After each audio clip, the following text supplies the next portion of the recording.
Een van die belangrike aspekte van Smart is dan nou die mense wat actually vir die diere omsien wanneer hulle uitspoel op die strand, soos die walvisse en so. En ons het 'n bietjie gesels met dokter Frans de Graaf om te hoor presies hoe dit werk, want ek meen, word veeartse regtig opgelei vir seelewe, vir seediere. So kom ons hoor, wat het Althea met hom bespreek?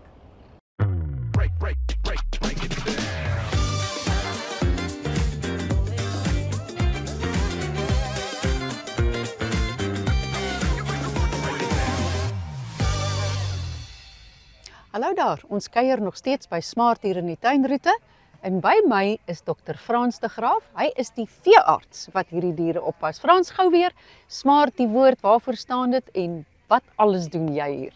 Ja, Smart staan vir die Stranded Marine Animal Rescue Team. En ja, ek is 'n gewone privaat veearts. Ek werk hoofsaaklik met klein diere, maar ons doen ook alle wildlewe van bosbokke af kleiner toe. En dan ook natuurlik al die seediere saam met Smart. So baie betrokke by wildlewe op die oomblik. Maar ja, die hoofdoel is maar die klein diere op die oomblik. Wat volgens jou is die belangrikste doel van Smart? Ja, kyk, Smart het begin met 'n walvis wat uitgespoel het op die strand en ons het besluit maar ons moet iets begin doen om hierdie diere te help, om te kyk wat om hulle lyding te verkort en wat kan ons doen om ons seediere in Mosselbaai te help. So jy was van die begin af, daai 10 jaar terug was jy een van die stigters ook.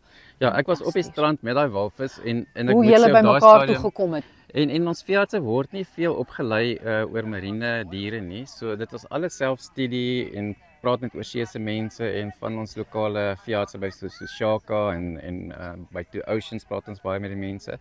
So dit was 'n ding van ons moes bietjie navorsing doen en die ding aan die gang kry maar die hoofdoel is om te kyk die goed wat ons kry op die strand is eintlik net 'n simptoom van wat in die see aan die gang is.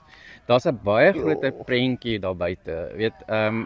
Ons sit nou met byvoorbeeld by die robbe skielik met hondstolheid wat uitgebreek het.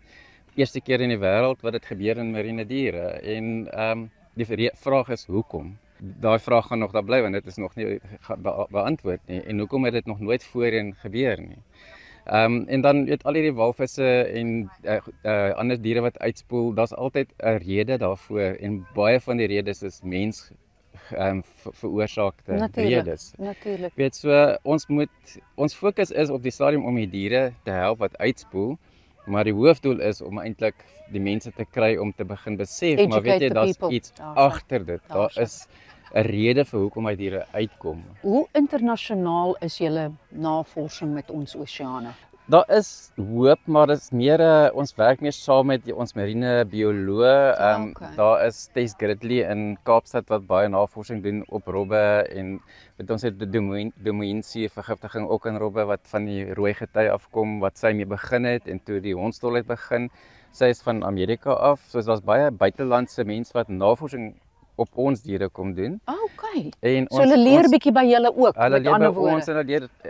Ons leer by hulle, weet, en daar is 'n samewerking, maar ons kort 'n baie groter befondsing in Suid-Afrika om ons eie mense en ons eie veeartse en ons eie marine bioloog te ondersteun om hierdie tipe navorsing self te doen. Mense wil dit amper 'n intervention noem. Ja.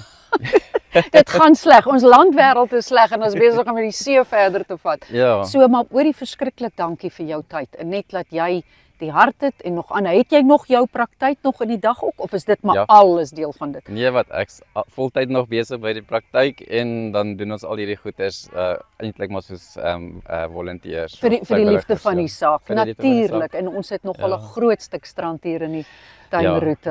En julle gaan al die pad, julle dek die hele stuk tuinroete, Wildernis tot by omtrent Stilbaai Gourits rond, ja. Maar baie dankie en ons wens julle weer eens net die sterkte toe. Dankie vir julle. En tot 'n volgende keer, ons kuier weer.